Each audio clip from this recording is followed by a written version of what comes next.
Today is, again, our series on prescriptions for spiritual wellness.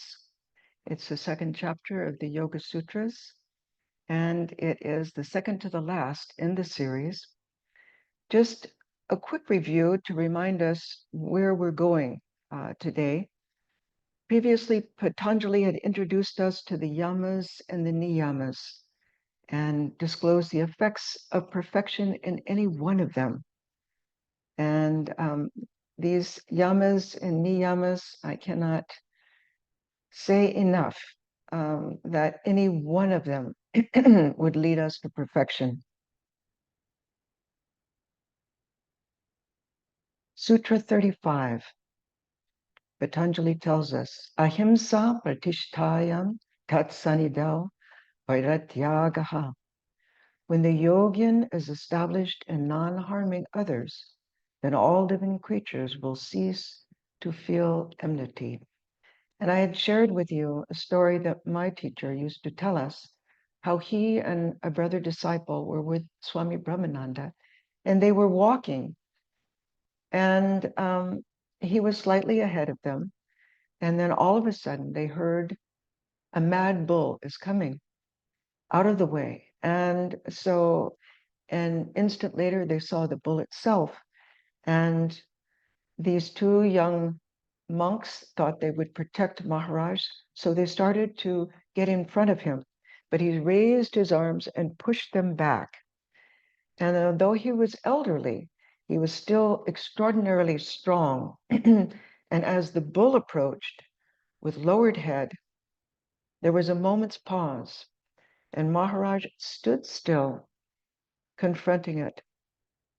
And suddenly the bull stopped, shook its head from side to side, lifted it, and walked quietly away. This is an example of one who is perfect in ahimsa. Sutra 36. Satya pratishtayam kriya phala shrayatvam. When a man becomes steadfast in his abstention from falsehood, he gets the power of obtaining himself, for himself and others, the fruits of good deeds without having to perform the deeds themselves. So these are powers that come to those who practice, in this case, the yamas and the niyamas. When one is established in truth, truth follows their words. I remember in Santa Barbara, we're on 50 acres, 12 acres are cultivated, and we have orange trees, lemon trees. And one of our young nuns climbed up into the orange tree, and Swami came out of the building and he saw her up there and he said, "Don't climb up there, you'll fall." And then he covered his mouth and said, "No, you can never again climb the orange tree, otherwise you will fall." So for the avatar, we know very well Sri Ramakrishna was established in truth, and that when he had the will to give liberation, liberation came, and especially noticeable on Kasipur, at Kasipur Garden House on January 1st. And it was just householder devotees. The monastics stayed in their building, and they observed from the upper story what was going on. And when Sri Ramakrishna came out walking, and Girish knelt at his feet and prayed for illumination, Sri Ramakrishna said to all present, "May you all be illumined." And suddenly they were all illumined, except for one or two. And Sri Ramakrishna later said to them, "Illumination will come to you in time. It was not right at this moment." So by Satya, we also understand another deep meaning, that it is the eternal truth, which is the will of the divine, manifesting itself in this cosmos. It is the eternal truth. Swami Sridharananda, a wonderful senior Swami, disciple of Swami Virajananda and the head of the centers in Australia, said there are three effects of truth. First, there's satya pratishtayam, truthfulness in speech. And when we're absolutely poised in this conviction, what we experience is expressed in exactitude. And second, when we are immersed in truth in our thought world, our whole being is saturated with truth, and we realize the will of God. They were like a leaf blowing in the wind. Third, satya kataham, the state wherein we have tuned ourselves to truth in such a way that whatever we may say will happen. So, following truth is so important, even in little things. Our teachers were absolutely emphatic. When you say you're going to do something, then you must do it. Don't delay and do it maybe a week later. What you say you're going to do it or say you will try, but never say you will do something and then don't do it. So it's that meticulous that we must follow truthfulness. Sutra 37, Asteya pratishtayam sarva ratnopasthanam.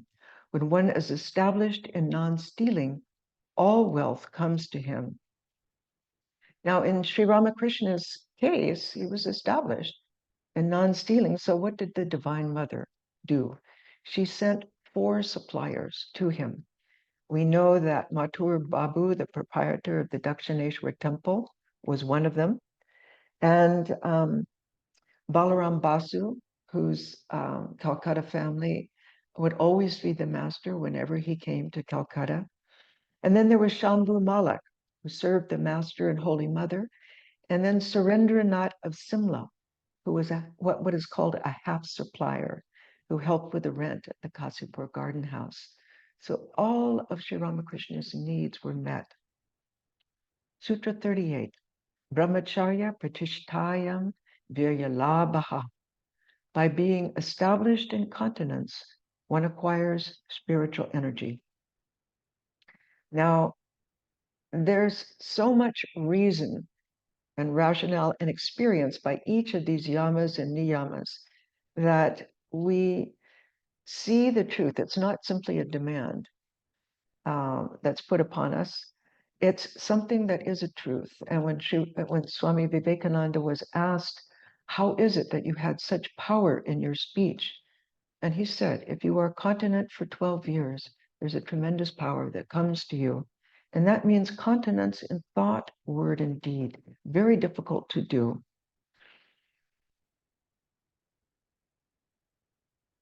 Sutra 39. Parigraha sterye janma katamta sambodhaha. When one becomes steadfast and non-receiving, he gains knowledge of his past, present, and future existences. Vivekananda said, with every gift, an aspirant is likely to receive the evils of the giver. So we should be very, very careful accepting gifts from just anyone, because there may be a motive attached to it. If one doesn't receive gifts from people who have ulterior motives, there's a purification process that happens if we're very strict about that. The mind becomes purified. And the first power it gets is memory of past lives. Then alone the yogi becomes perfectly fixed in his ideal. Now, you need not believe in past lives. There's no stricture in Vedanta that says you have to, but it's a very good theory of reincarnation. And there have been many people who have experienced past lives. But again, we're not dogmatic in Vedanta. It's not necessary to believe in that to be a Vedantan. Let me see here.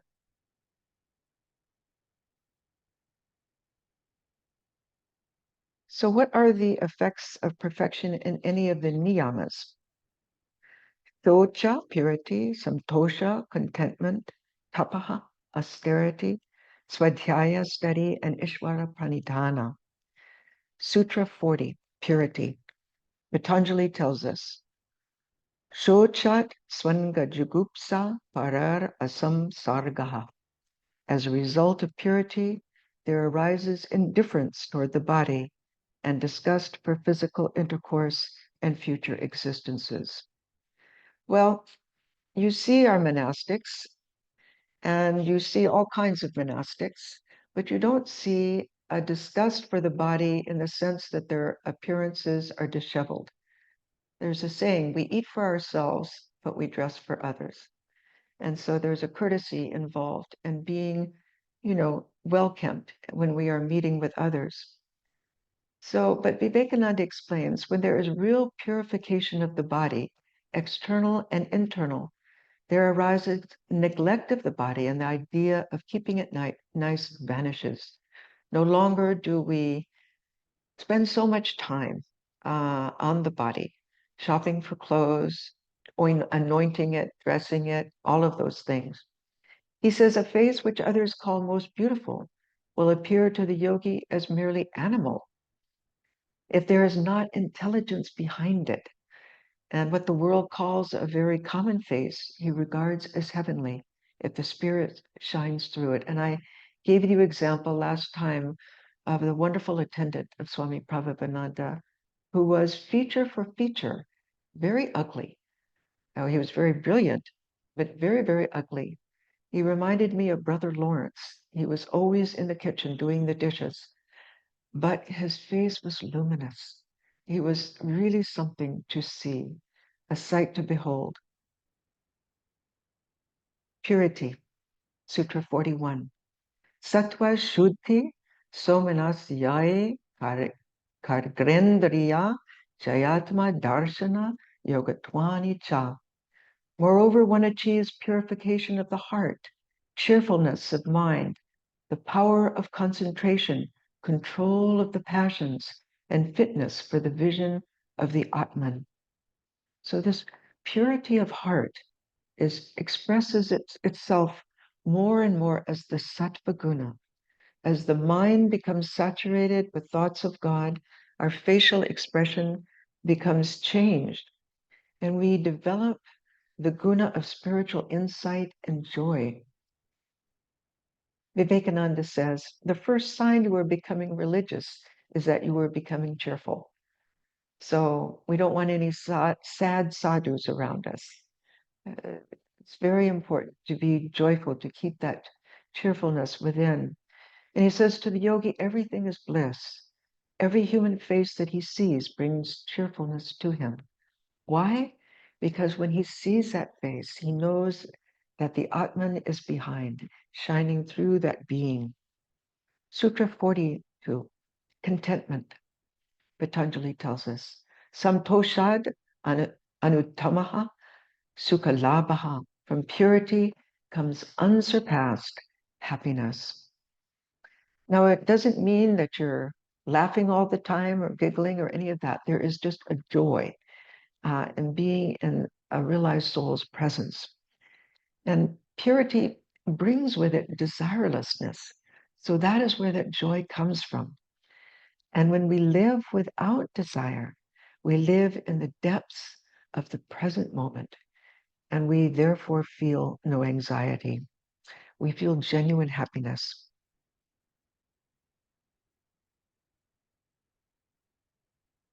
Sutra 43, Tapas. Kayendriya siddhir ashuddhi shaya tapasaha. As a result of austerity, impurities are removed. Then special powers come to the body and sense organs. So through austerity, we silence negative thoughts. We're much more aware of what's going on in the mind. And when we see a negative thought coming up, we watch it. And then through the power of yoga, we dissolve it. Because we know we are not the mind. The mind is something we can observe, and science tells us anything that we can see, perceive is matter. So we're not the mind. We're something spiritual. The first literal interpretation of siddhi is through sadhana, limitations of the body and mind fade away. Since we're no longer preoccupied with our body consciousness, our body, mind, and senses become refined and stronger, more fit instruments for yoga. We develop a healthiness. We're able to work better. We're more active and more precise in our actions. Second literal interpretation of sati is sadhana refines our sense perceptions, and that awakens our powers of the mind. Sutra 44. Swadhyaya. Swadhyaya ishta devata samprayogaha. As a result of study, one obtains the vision of that aspect of God one has chosen to worship. So study means not just study of the scriptures, which are very important, just as those people whom we love, we wish to associate with. So also, if we're drawn to a particular chosen ideal, we love to read about that chosen ideal and read scriptures pertaining to how we can better experience our chosen ideal. So it also means the repetition of the mantra. The name of God brings the presence of God. Sutra 45. Samadhi Swadhyaya. As a result of devotion to God, one attains samadhi. This and the preceding sutra refer to bhakti yoga, expressed by ritual worship, prayer, and japam. Swami Prabhavananda used to tell us, it is the cultivation of a direct, intense, personal relationship between the worshipper and worshipped. In the practice of bhakti yoga, some special aspect of God or some divine incarnation is chosen so that the devotee's love may become more easily concentrated. Just as those people whom we love, we want to be near, we want to do for them, so also with our chosen ideal, we try to turn all of our actions into worship of the divine within. And in that way, we feel a closeness, a connectedness with our chosen ideal.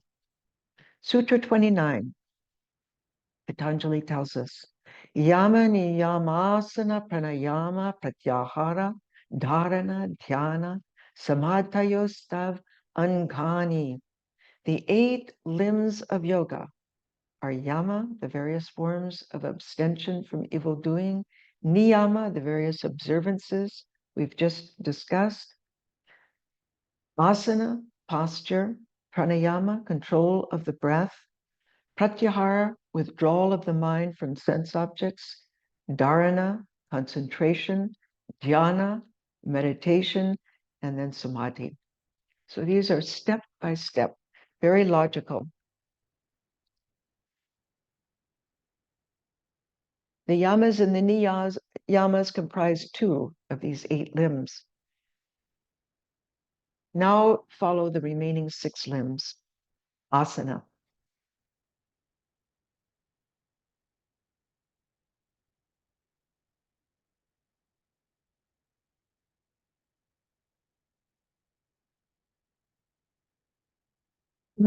Sutra 46. Sthira sukham asanam. Posture is that which is firm and comfortable. So many people think of yoga as posture, but unlike the yoga postures in Hatha Yoga, which bring physical and mental well-being, Devadatta Kali gives us another example. The first limbs of yoga, with its 5 practices addressed, our relationship to the outer world. The second limb indicated 5 ways to an interchange of our attitude. Now that we are ready to sit for meditation, we must consider the proper conditions, steadiness, and comfort. And I've mentioned before that it's very important to keep the spine straight when we're hunched over. It has an effect on the mind when we make our chest full and outward. It changes the whole fabric of the mind.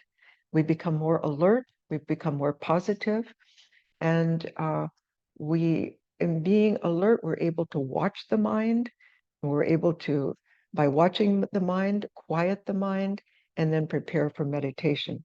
So all of these features are important. The Svetasvatara Upanishad describes the proper posture, holding the body steady with chest, neck, and head aligned, then mentally directing the senses to the heart. In other words, the chosen ideal is in the heart. One who is wise may cross over every fear-laden current on the raft of Brahman.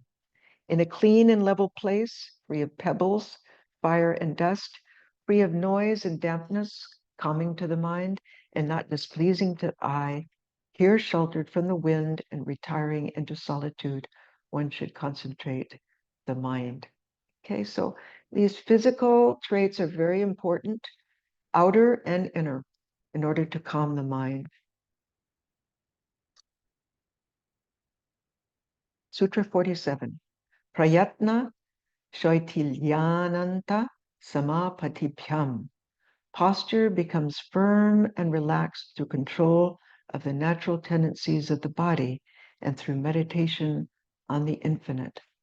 So in meditation, we hold the body erect because the mind is clearer and more alert when the spine is straight. And we can play with ourselves and figure out how this affects our mood, our posture, and we'll see this for ourselves. And so also when the mind is absorbed, the kundalini or spiritual current along the spine rises.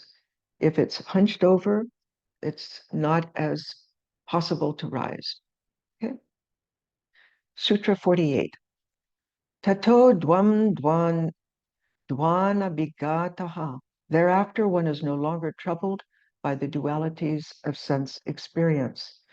So, through correct posture, one commentator explains, once we manage to suspend the mind's association with the body, those sensations vanish and leave us open to higher experiences.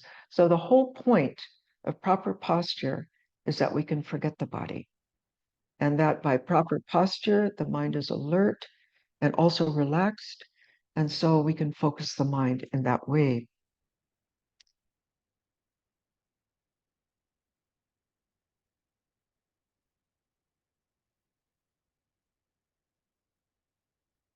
Pranayama, Sutra 49.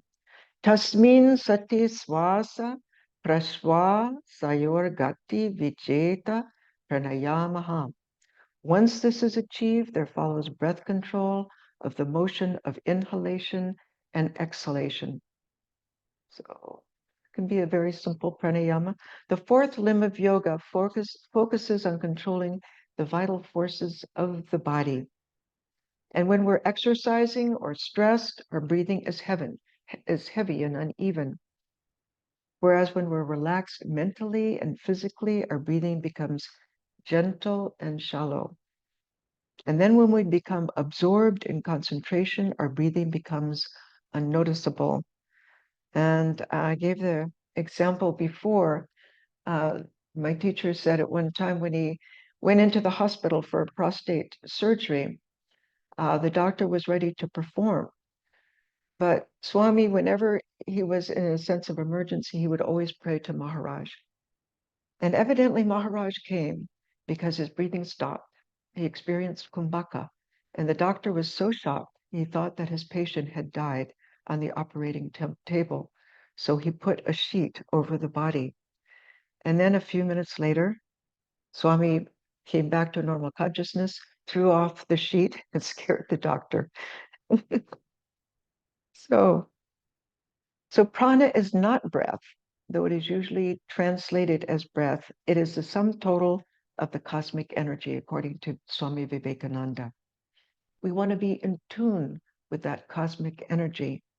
It is the energy that is in each body, Vivekananda says, and its most apparent manifestation is the motion of the lungs. This motion is caused by prana, drawing in the breath, and it is what we seek to control in pranayama. We begin by controlling the breath as the easiest way of getting control of the body. And we can all experience that for ourselves. Sutra 50. Bahya Bhyantara Tamba Vritir Desha Kala Samkhyabhihi Paridrishto Dirga Sukshmaha. The breath may be stopped externally or internally, or checked in mid-motion and regulated according to place, time, and a fixed number of moments, so that the stoppage is either protracted or brief. So first, as it has been previously stated in the Yoga Sutras, prana is the vital energy by which we live. And as Vivekananda already explained in the previous sutra, prana is not simply breath, because all powers of the body and functions of the senses and mind are manifestations of the force of prana. So in this connection, in the Prasna Upanishad, we read, Bhargava approached the teacher and asked, Holy Sir, how many several powers hold together this body? Which of them are most manifest in it, and which is the greatest? The powers, replied the sage, are ether, air, fire, water, earth, these being the 5 elements which compose the body. And besides these, speech, mind, eye, ear, and the rest of the sense organs.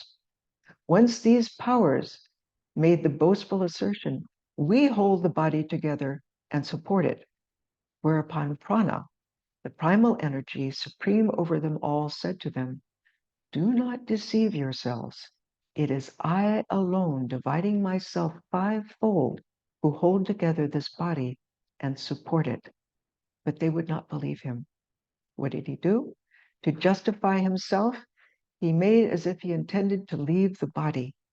But as he rose and appeared to be going, all the rest realized that if he went, they also would have to depart with him. And as prana again seated himself, the rest found their respective places. Second, in this sutra, Patanjali points out that the breath has 3 phases. We think internal and then external, but there is a space in between the internal and external, inhalation and exhalation, and that is also a phase. Third, it's important to note that no one should practice advanced pranayama without living a life under the guidance of a teacher.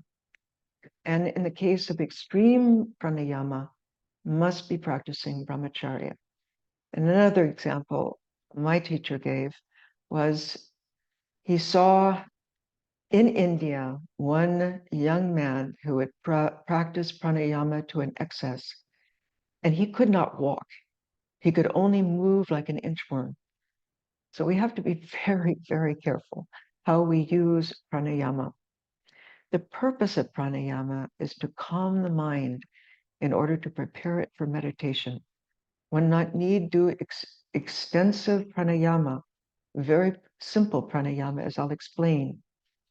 And in doing so, we rouse the kundalini, which literally means that which is coiled up and is sometimes referred to as the serpent power, and it's at the base of the spine. And this kundalini is a huge reservoir of spiritual energy situated at the base. And when the kundalini is aroused, it travels up to the 7 centers of consciousness.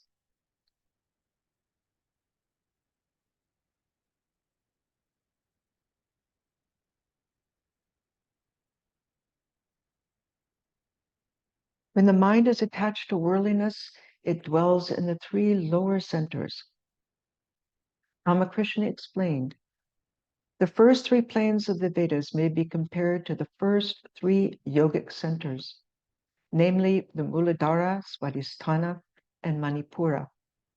With ordinary people, the mind dwells in these 3 planes at the organs of evacuation and generation and at the navel. Sri Ramakrishna said, when the mind ascends to the 4th plane, the center designated in yoga as the anahata, the heart, it sees the individual soul as a flame, and besides, it sees light. And at this, the aspirant cries out, ah, what is this? What is this? The aspirant's mind then no longer wants to run to the three lower centers. The fifth center is at the throat, called the Vishuddha center or chakra. Vishuddha literally means very pure. Sri Ramakrishna said about this center, when the mind rises to the fifth plane, the aspirant wants to hear only about God.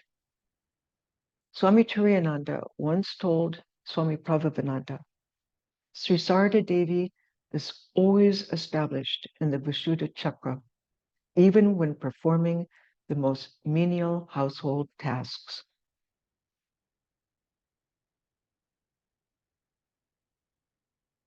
The sixth center is at the forehead. Swami Prabhupada explained, when the mind reaches this center, there is a direct vision of God day and night. Even then, there is a little trace of ego left in the aspirant. Ramakrishna described this plane. The sixth plane and the center known by the yogi as Agya are one and the same. When the mind rises there, the aspirant sees God, but still there is a barrier between God and the devotee. He explained, it is like the barrier of glass in a lantern which keeps one from touching the light. He added, King Janaka used to give instruction about Brahmagyana from the fifth plane. Sometimes he dwelt on the fifth plane and sometimes on the sixth. The seventh center is at the top of the head, the Sahasrara, thousand-petaled lotus in the brain. Beyond visions, it is the knowledge of Brahman. And it's interesting, when one attains that state, there's a little bit of blood that appears at the top of the head. Thus, we see in Raja Yoga that the mind-body complex has only one life force which expresses itself at different levels of consciousness. And this makes complete sense. It can impel us to perform astonishing athletic feats, brilliant literary, aesthetic, and scientific achievements, allow us to procreate or meditate and aspire toward God realization. All of this energy is a manifestation of that one energy within. So the question naturally comes for the novice, what pranayama exercises can we safely perform that can calm the mind for meditation? Now, if you've received instructions from your guru, then follow those. Those of us who perform worship, there's instructions in our worship manual. But Vivekananda gave a talk on the control of the psychic prana, and in it he taught, sit upright. The body must be kept straight, shoulders back. The spinal cord, although not attached to the vertebral column, is yet inside of it. If you sit crookedly, you disturb the spinal cord, so let it be free. The three parts of the body, the chest, the neck, and the head, must be always held straight in one line. You will find that by a little practice, this will come to you as easy as breathing. The second thing is to get control of the nerves. We have said that the nerve center that controls the respiratory organs has a sort of controlling effect on the other nerves, and rhythmical breathing is therefore necessary. The breathing that we generally use should not be called breathing at all. It is very irregular. He goes on, the first lesson is just to breathe in a measured way, in and out. That will harmonize your system.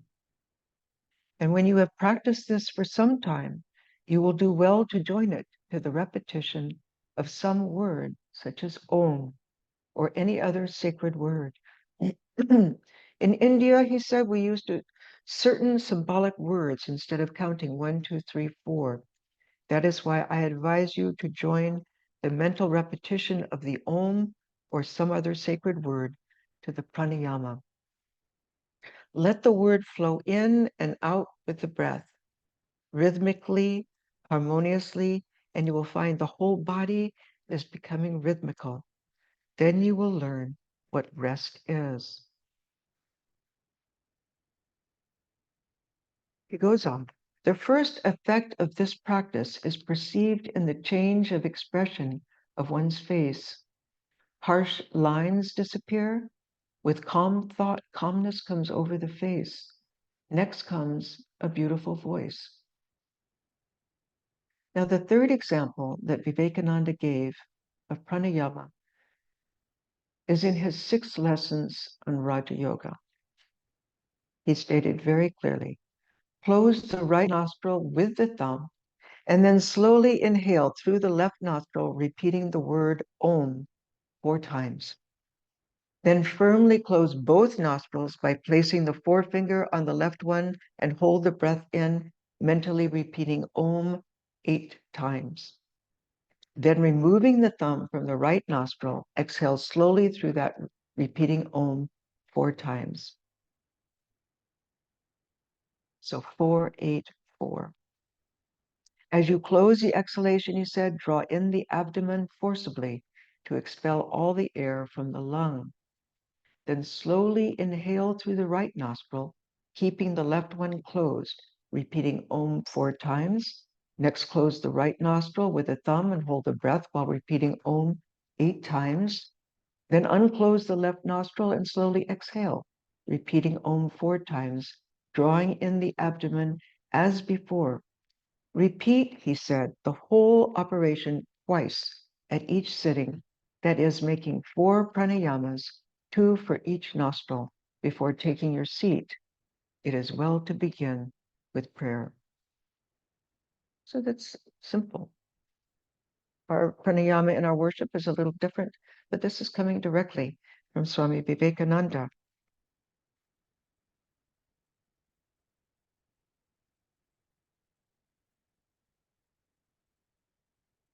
Sutra 51.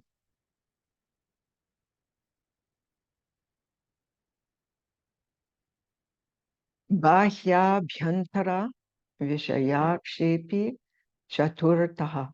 The 4th kind of pranayama is the stoppage of breath, which is caused by concentration upon the external or internal objects. Now you may wonder, why did I put up a picture of Swami Brahmananda smoking a hookah? And if you look closely at this beautiful photograph, you can see that his eyes are completely withdrawn and he has stopped inhaling the hookah. In the 2 previous sutras, pranayama takes place by exercises of the conscious will. However, this 4th kind of pranayama takes place by exercises of the conscious will.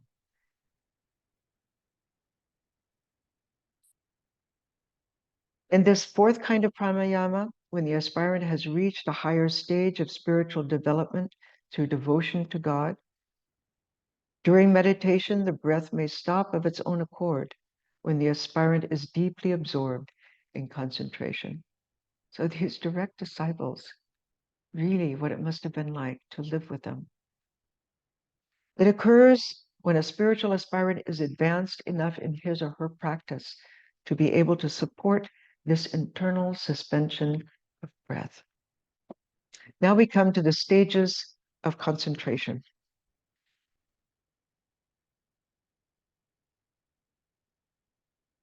52.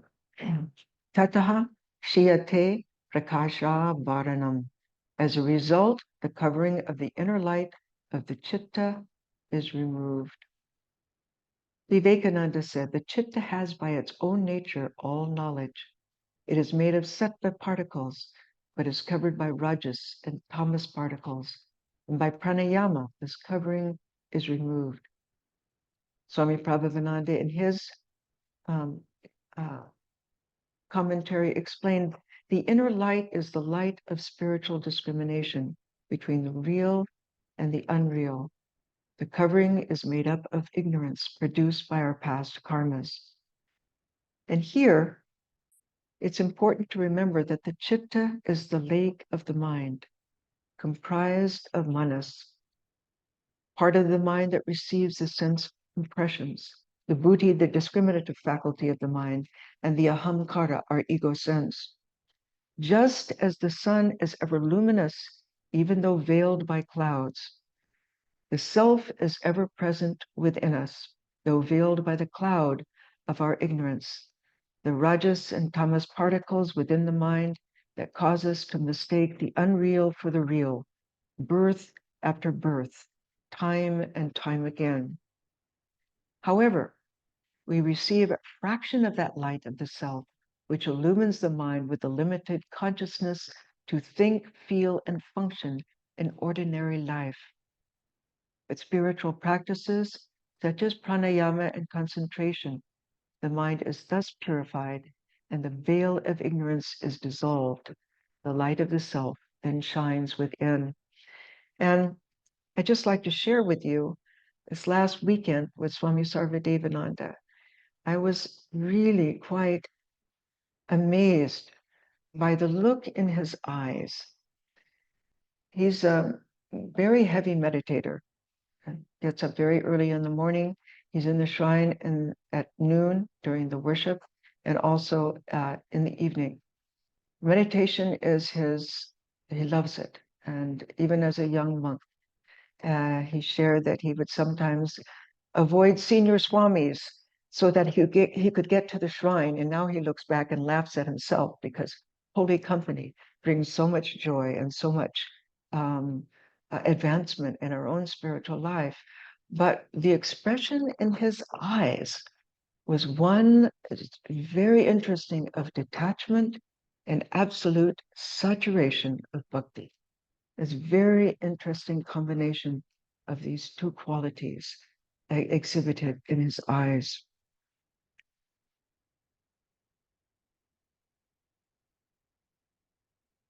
Sutra 53. Dharanasu cha yogatya manasaha. The mind then gains the power of concentration. Devadatta Kali, one commentator, explains the light shining brightly illuminates every corner of the mind, even for only an instant. Here Patanjali is referring to a particular part of the mind, specifically to that part of our field of awareness that receives and processes the information coming in through the senses. Devadatta finishes by saying, we are ready to move on in search of a better understanding of how we perceive the outer world so that our perception will cease to be an obstacle. Sutra 54. Swa Vishaya Samprayoge Chitta Swarupanukara Evendriyanam Pratyaharaha. When the mind is withdrawn from sense objects, the sense organs also withdraw themselves from their respective objects, and thus are said to imitate the mind. This is known as pratyahara.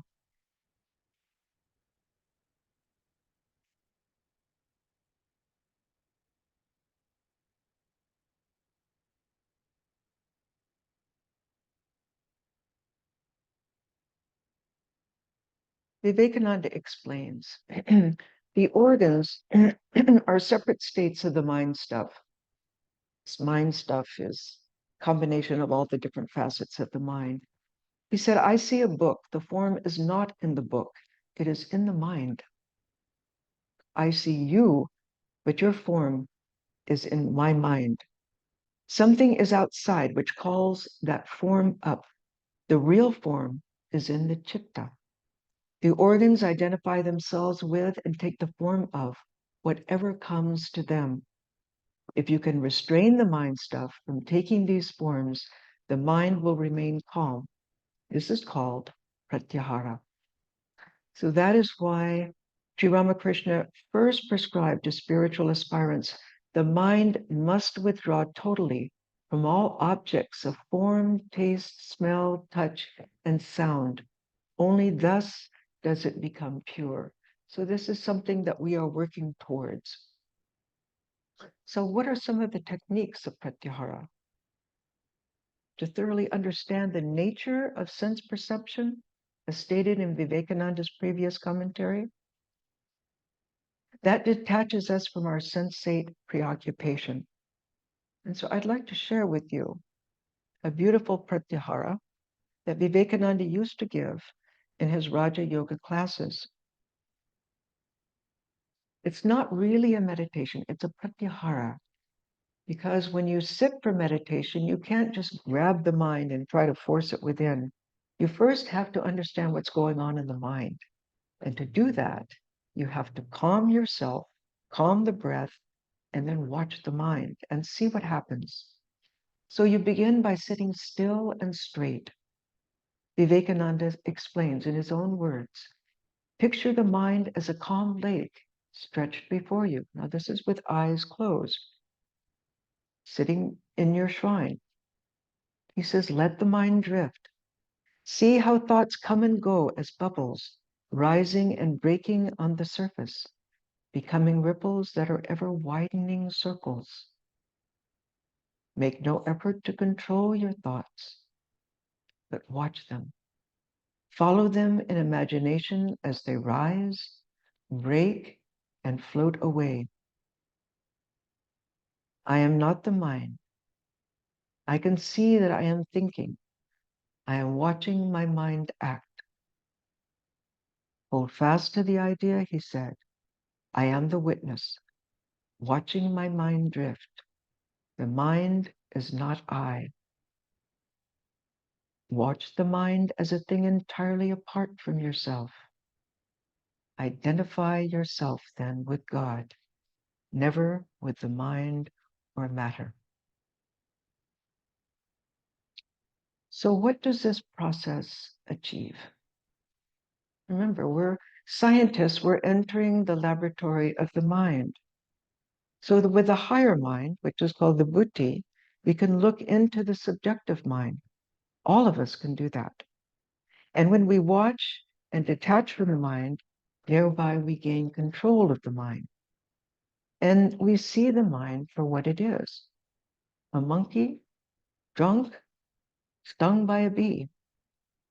We see how our thoughts rise and fall, and we know them to be impermanent, unstable, non-eternal, subtle matter.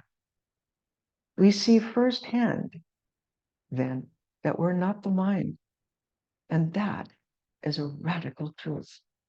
It gives us tremendous power and incentive.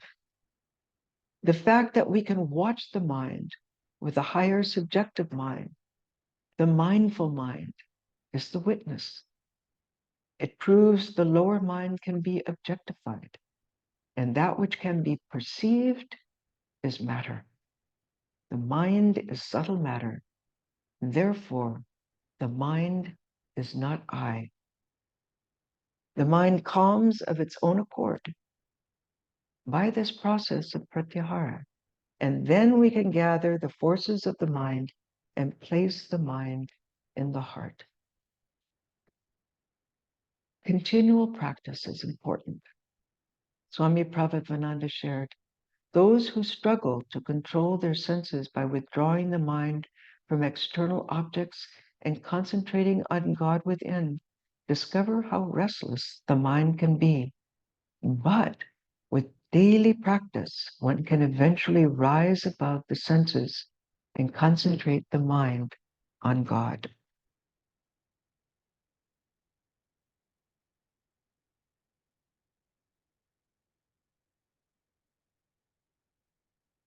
Sri Krishna taught Arjuna, others allow their minds and senses to wander unchecked and try to see Brahman within all exterior sense objects.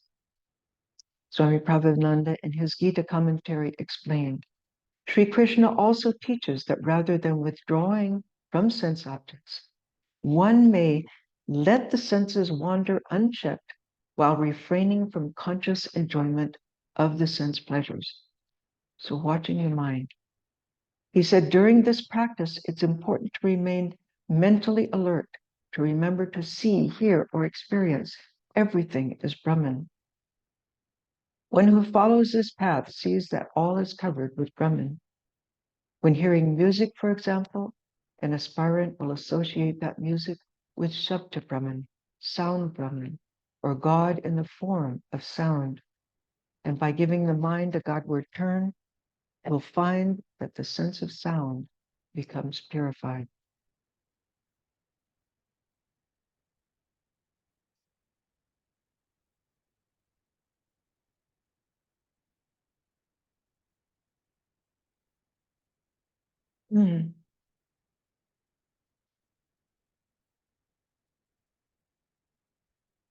Sutra 55.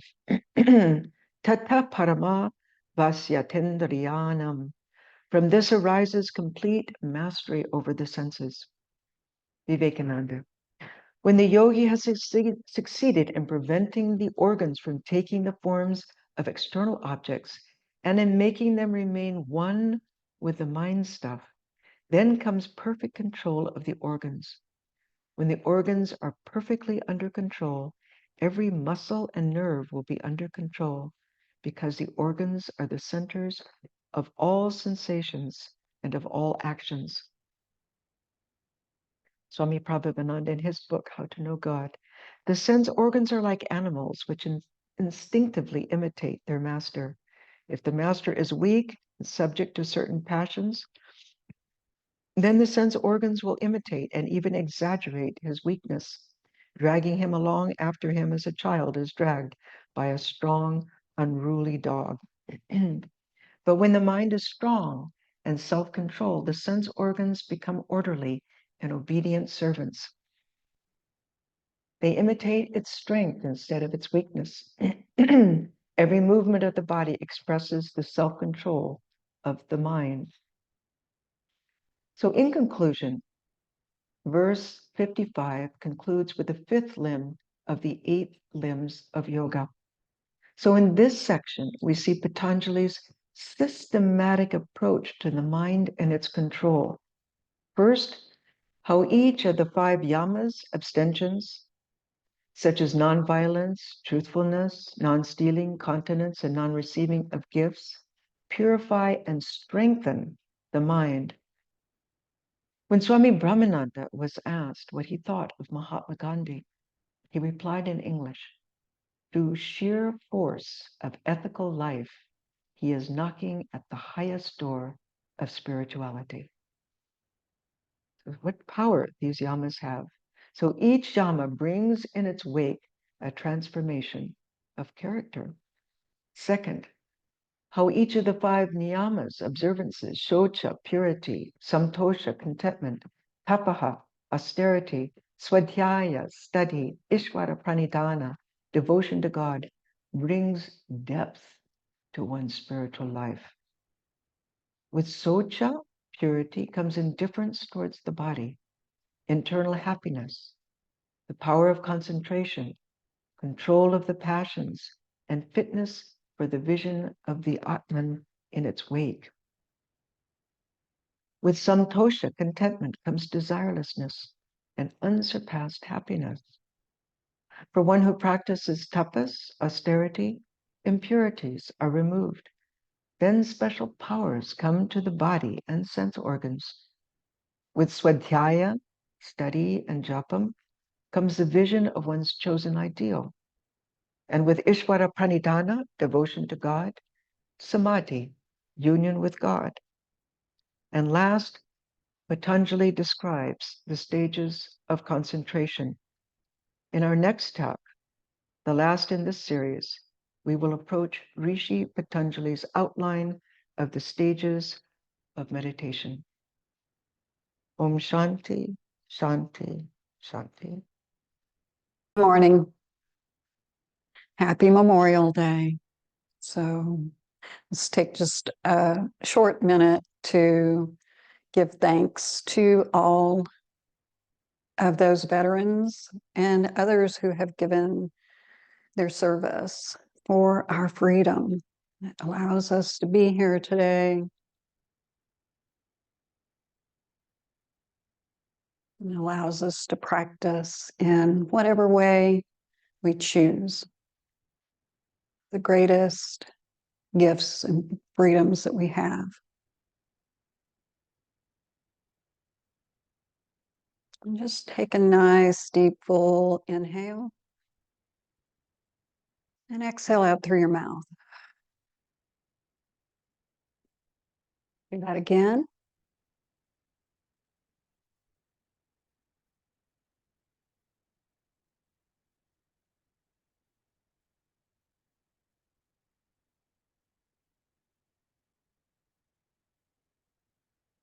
Okay. So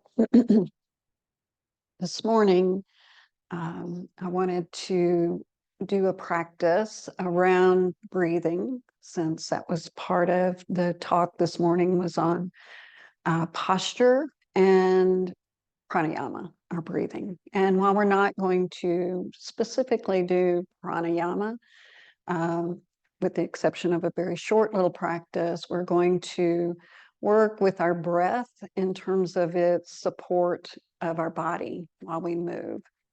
So I'll just read you. I like to kind of put my thoughts together when I have some time and am a little bit more concentrated. So I'll just read to you what I wrote. So I entitled this practice today, Strengthening Our Resolve Through Practice. So change, as we know, is a fact of life and is inevitable. Some change is outside of our control. However, a great deal of it, and most, some would say, is very much within our control. And it's the second type of change that we're interested in here today. How much thought we put into our decisions to change something in our life. What is driving our choices about what changes to make? Isn't it first the realization that something is wrong with our life, or there's a belief that life could somehow be better? Many times we realize we need to change, but we don't bring it fully to our conscious awareness, and we simply react to some discomfort in a reflexive way that gives us the impression of change, but it has no long-lasting impact on the quality of our life. The practice of religion is a decisive way, as well as a proven one, to bring about positive change in our life.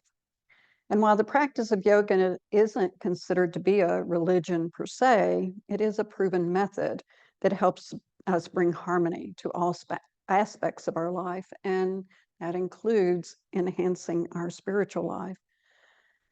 Meditation specifically requires us to have a stable body so our breath can flow freely and effortlessly. And it requires us to maintain that posture for however long it takes to reach calmness without going to sleep. It sounds easy enough, but as we all know, it's no easy feat. A little practice done every day, preferably twice a day, can go a long way to assist us on our path of conscious positive change. So today we're going to do a short practice around discovering how our breath can support our movement. So we'll start as we have been with a body scan. So if you'll close your eyes and put your feet right underneath your knees. And if you can do away with the support at the back of the chair, try to do that to help build some of your core strength. But if you need the back of the chair, by all means, use it, but still try to maintain an uplifted spine. And sometimes in our efforts to have an uplifted spine, we lift our chin and create tension in the back of our neck. So just keeping that lift in your spine, drop your chin slightly and draw it back a little bit until there's a little lengthening. You don't want your neck to be flat.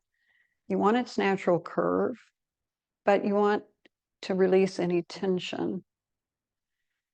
And then from there, just soften the tops of your shoulders. See if you can feel the heaviness of your elbows. Now just take a moment to notice what it feels like to be in this body today. Not thinking about it, just noticing what rises into your conscious awareness about being in this body. Maybe feeling the pressure of the feet against the ground,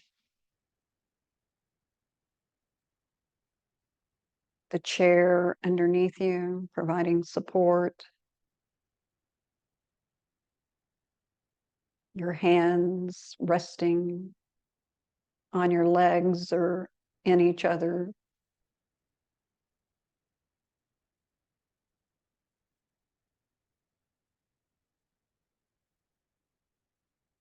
And then scan from the bottoms of your feet up through your lower legs, noticing sensations, temperature, moving up through the knees and into your upper legs.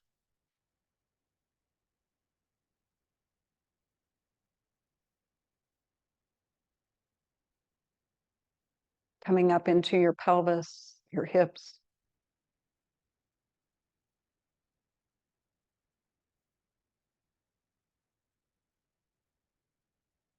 Into your low back, mid back, upper back,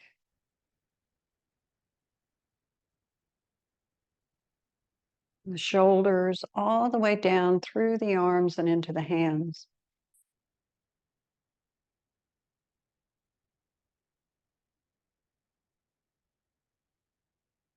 And then back up the arms to the back of the neck, and back of the head,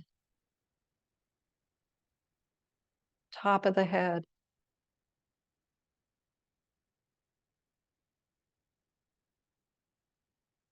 down through the facial features, the throat, chest, and abdomen.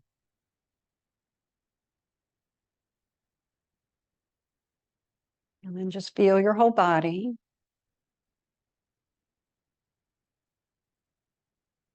And tune into your breath. I'm going to focus for a little bit here on the breath. Because while we've been breathing all of our life, most of us actually don't do a very good job of breathing. And what I mean by that is as we become stressed through just everyday life, our breath tends to shift from our belly to our chest. So I want you to just breathe naturally. Try not to take control of the breath. I want you to just notice the fact of your breath. And just see if you can notice what's moving. Is it your chest or your belly or both? Where is it easiest to feel?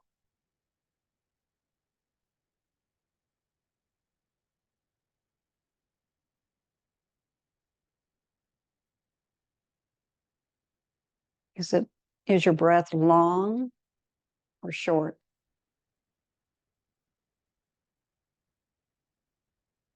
Is the inhale and exhale the same length? Or is one or the other shorter or longer?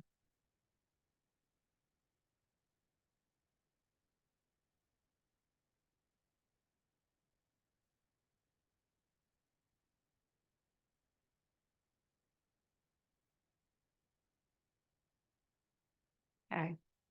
So that gives you kind of a snapshot of what your breath is like, just tuning in. So we're going to actually work on getting more of our diaphragm involved. So is everybody familiar with diaphragmatic breathing? Yes. Okay, good. And do you practice that regularly? Okay, I'm getting both answers. Okay. So let's, diaphragmatic breathing is really a training. It is a practice that we kind of have to do regularly in order for it to become more automatic. So let's just put one hand on the belly, one hand on the chest. So ideally, this very literally, ideally, not necessarily what it's going to be for you, but when you're learning, I think the best way to learn is to bring the breath all the way down to this first hand and kind of literally push the belly out gently to fill up the lungs. And then bring it all the way up until this hand at the chest also kind of lifts. So there's a lengthening feeling in your spine. When you exhale, literally push back on this lower hand to push the breath out, and then let the chest kind of drop a little bit at the very end of the exhale. So inhale, push out on the belly, bring the breath all the way up to your chest,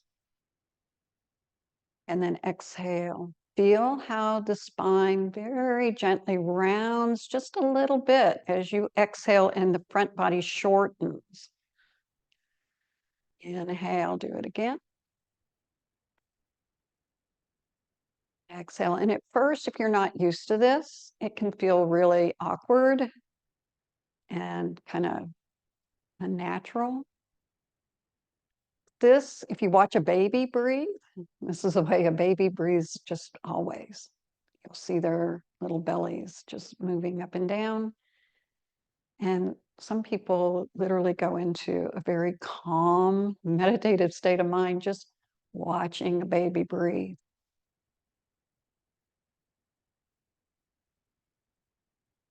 Okay, so just one more like that. So that's kind of the up and down part of the diaphragmatic breath. So you just relax your hands now and just breathe naturally for a moment and stay as relaxed as you're able to in your body. And see if you can feel just a little bit of undulation in your low back with the breath. Okay, and this too can take some time because it's a very nuanced sensation. But if you really keep yourself very relaxed and you let the belly expand as you inhale, you'll feel your low back move in a little bit. And as you exhale, you'll feel a little bit of stretch in your low back. So just allow your pelvis to have that natural undulation. So we don't have to hold ourselves real rigidly when we're breathing. In fact, it's not helpful to be real rigid in our posture.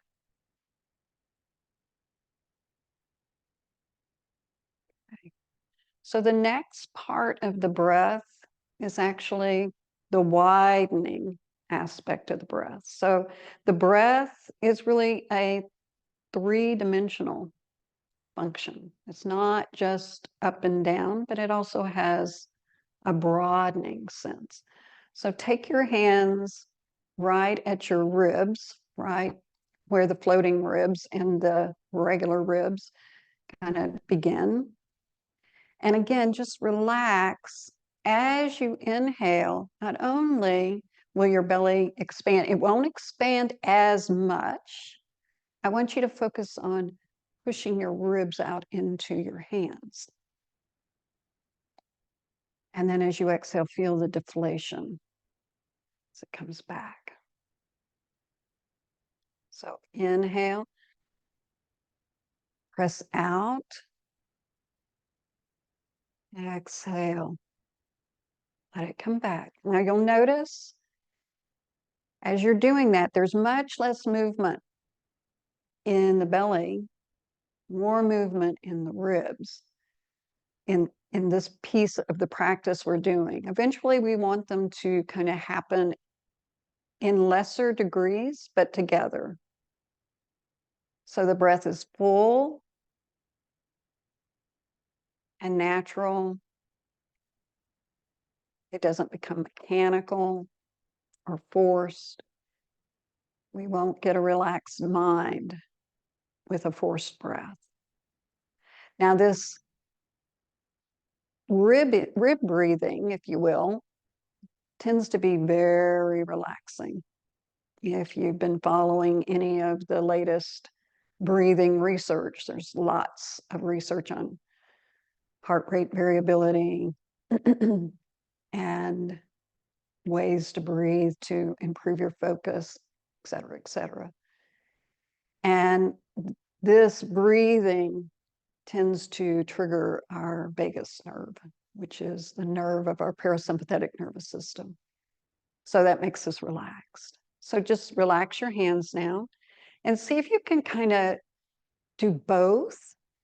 A little bit of expanding of your belly on the inhale with a little bit of rib widening, that elongating, widening, expansion, and then that feeling of release and coming back. So our inhale, it can be very kind of almost contrived.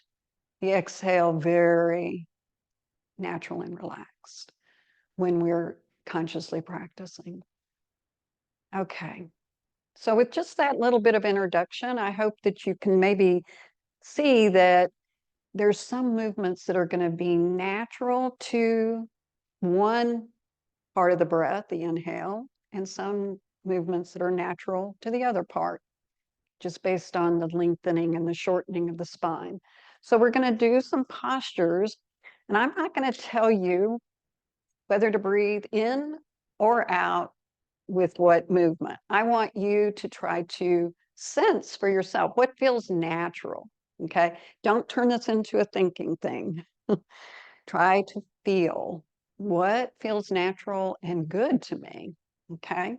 So we're gonna start with just a simple arms up and arms down. So you'll probably want to sit as close to the front edge of your chair as you can so that your arms can kind of hang freely with these arms of the chair. It's a little harder. So all we're going to do is just take an inhale, see, I just told you what to do. I'm so trained to do that. So forget what I said. Okay, here we go. So we'll take the arms up and then we'll take the arms down. And we'll just repeat this. And I just want you to notice what just happens. Even if I hadn't said anything, you probably kind of know just from what you're experiencing right now, what would have happened even if I hadn't said anything in terms of which cycle of breath happens naturally when you take your arms up and when you take your arms down.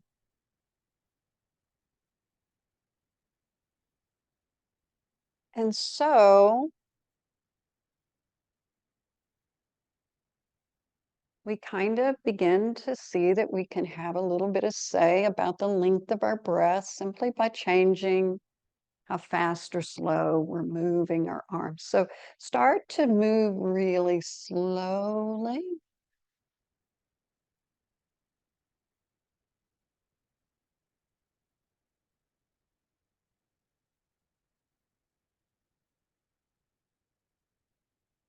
You may also begin to notice as you move slowly that the breath naturally may stop. And it feels natural for it to just kind of, it's not really a stop, but it's just kind of suspended, if you will.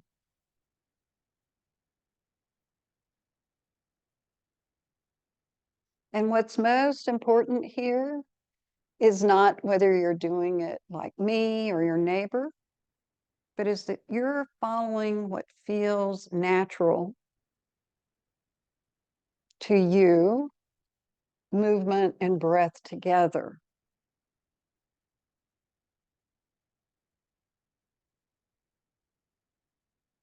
Okay, and then we're going to, when you lower your arms this time, just leave them there for a moment.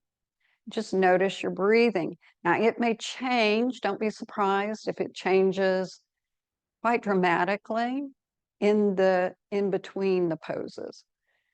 If it was really slow, it may speed up. It may become very shallow. The idea here is we're being curious. We're trying to understand our own internal states and body habits. So we're going to change the pattern a little bit. Again, just follow and you let your body figure out the right breath cycle. So we'll take the arms up, and then we're going to bend and bring the elbows to about shoulder height, pull them back, and then take the arms up and then bring them down. And just stay with the movement and just notice what your breath, how your breath adapts to the movement, which cycle. And there's no right or wrong here.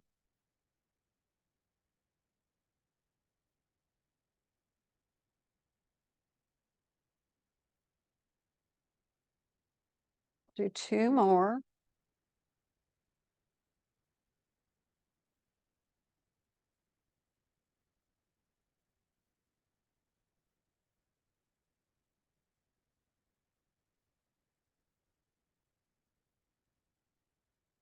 One more. And you may not be with me, and that's fine.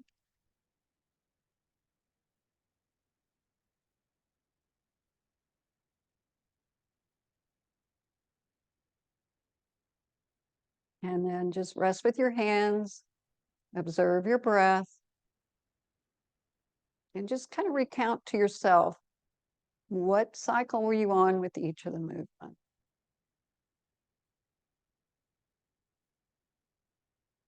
Okay, let's take our hands and place them back on the seat of the chair, fingers pointing backwards. So again, you'll need to be sitting pretty close to the front edge of your chair. And we're going to do a cat-cow movement. And again, let your breath cycle determine itself through just feeling. So cat-cow is to arch the back, followed by rounding of the back.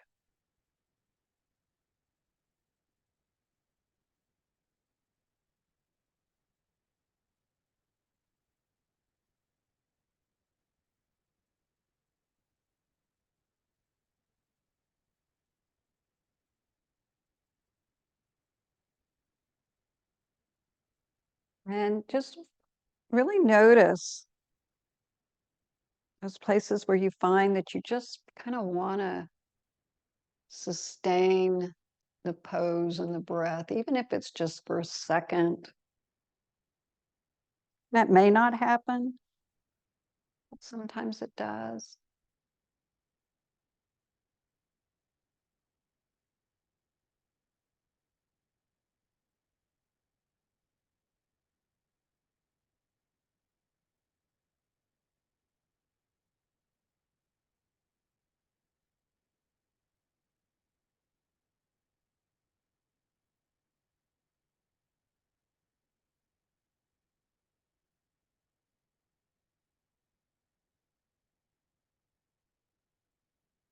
And do 2 more.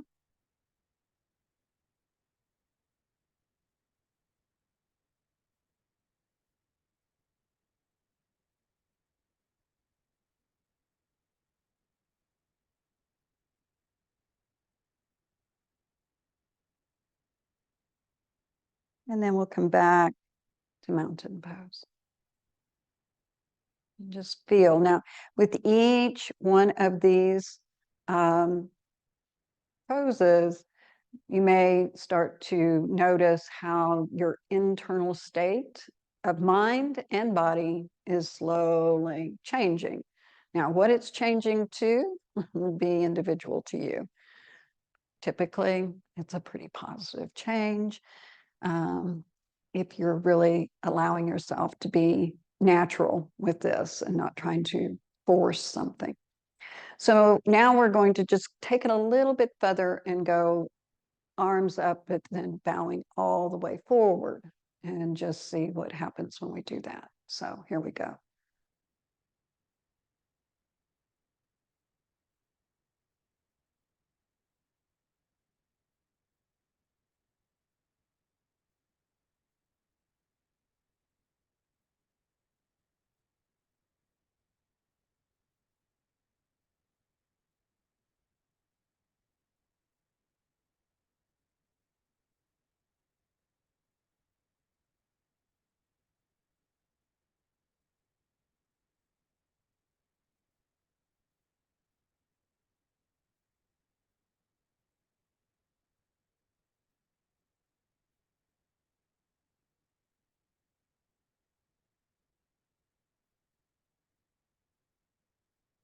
Few more.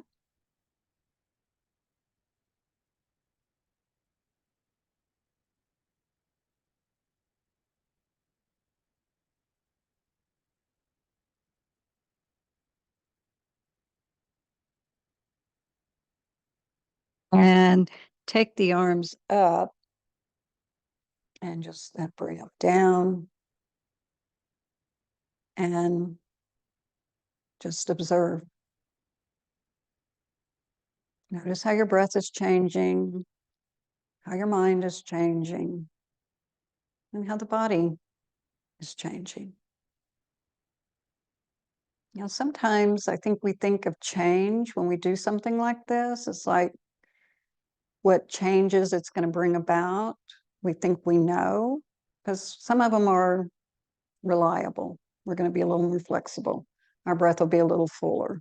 We may have a little more discipline. But what we don't always know are the ripple effects of these things, how these small changes begin to ripple out.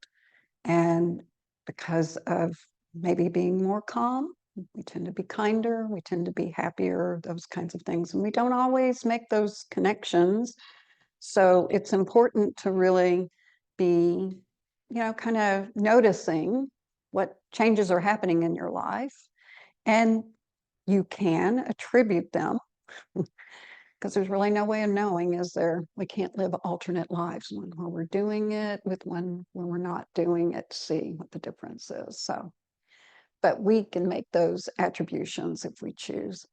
So this next thing, I am going to tell you how to breathe, because when we're twisting, it's a little more important to know what works best in the body. So we're going to start twisting to the right, and we're going to do a very gentle twist. So before you start to rotate, take an inhale and try to lengthen your spine up. As you exhale, keep that length and just turn. Take your left hand to the outside of the right thigh. And then when you inhale, untwist just a bit. Don't come all the way out, but re-lengthen. And then twist again. Inhale, re-lengthen. Now this time when you twist, turn your head the opposite to the twist. And then inhale, let the head come back to the center, lengthen. Exhale, twist to the right, turn the head to the left. Inhale, lengthen. Exhale, twist, turn the head away. One more like this. And turn. Now we're going to inhale and lengthen. This time we're going to actually twist more to the left.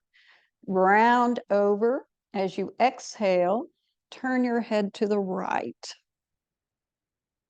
Inhale, come back up into the twist to the right. Lengthen. Exhale, kind of twisting to the left, turning your head to the right. Inhale, kind of that small twist as you lengthen.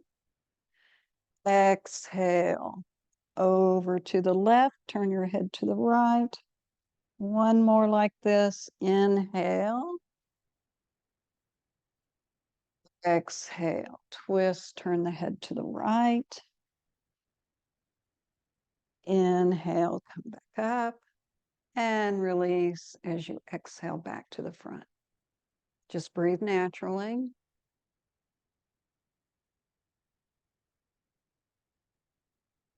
Okay, so we'll do it to the other side. So inhale, get long. Exhale, turn to the left. Go ahead and turn your head to the right, because now you kind of know what it's all about. Inhale, lengthen. Exhale, turning to the left, head to the right. Inhale. Exhale, head to the right. Inhale.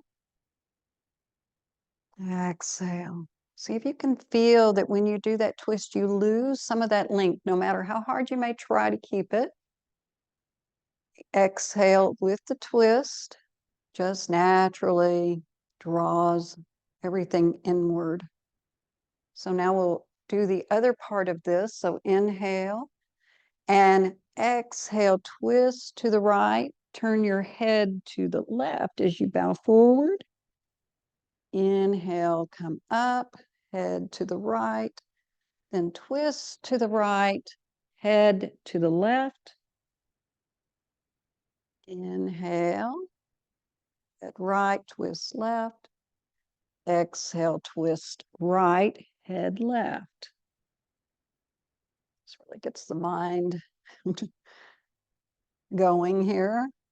And exhale forward, turning the head to the left. One more like this.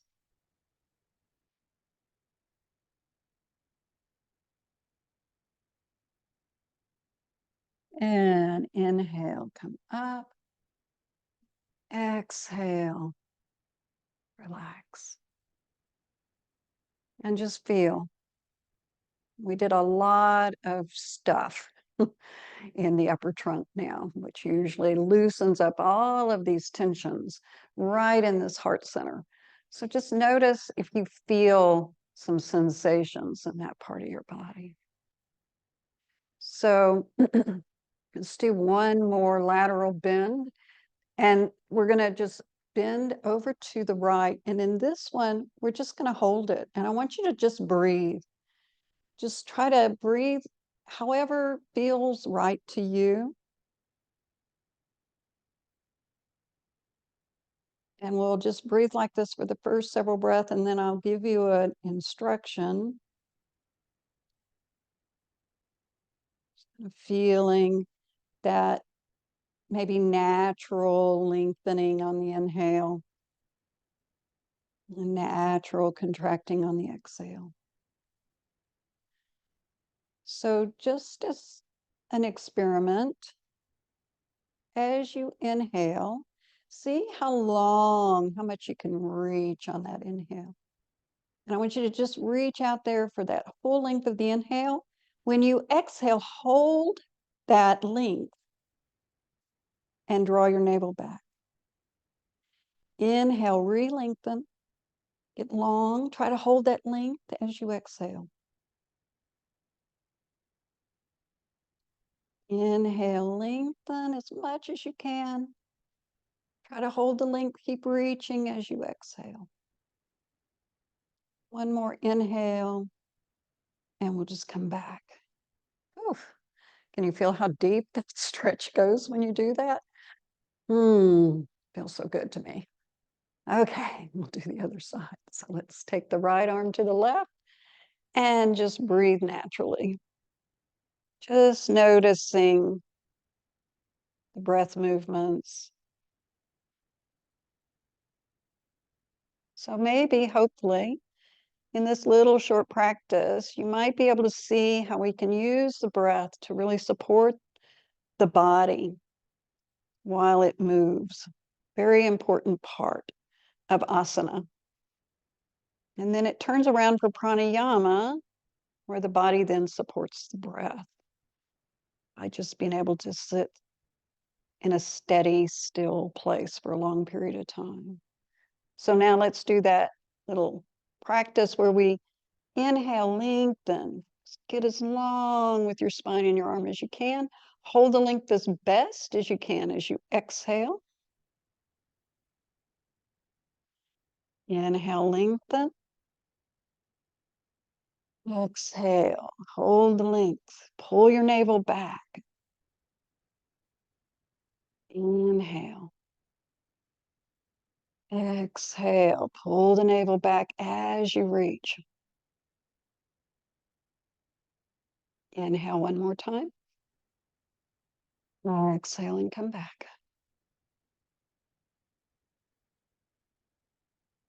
And just feel.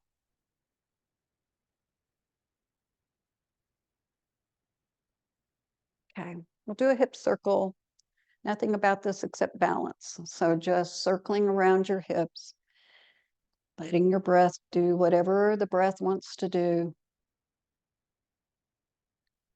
And just imagining yourself as just letting go of any tension that may have unconsciously crept in as you were doing the practice. Let everything kind of find its new place. And then go in the other direction.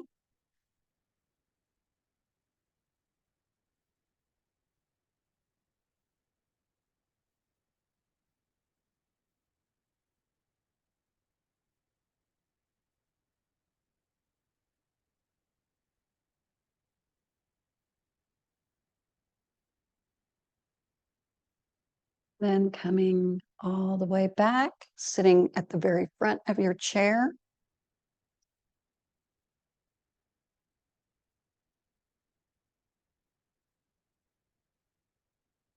With your eyes closed. A few questions for reflection. What was the most noticeable thing about my breath today?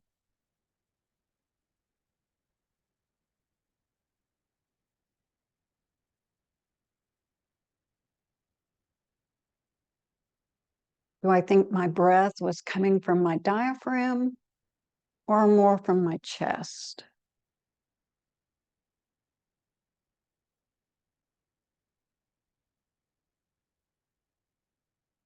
Was I able to notice what movements naturally went with the inhale and which ones corresponded to the exhale? And what were they?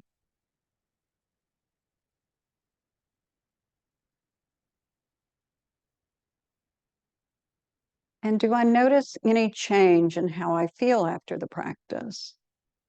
Has my energy level or my sense of relaxation changed in a positive direction?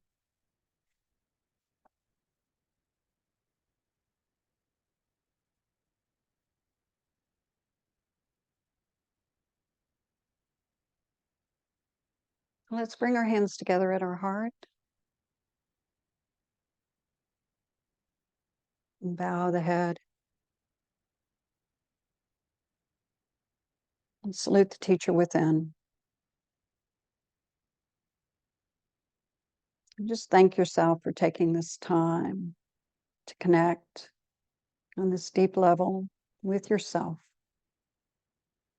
And may we have faith to know the divine enriches us, invigorates us, is present with us throughout our day. Thank you for allowing me to share this journey with you. Namaste. Okay, my friends, thank you so much. I hope that gave you some sense of breath with movement.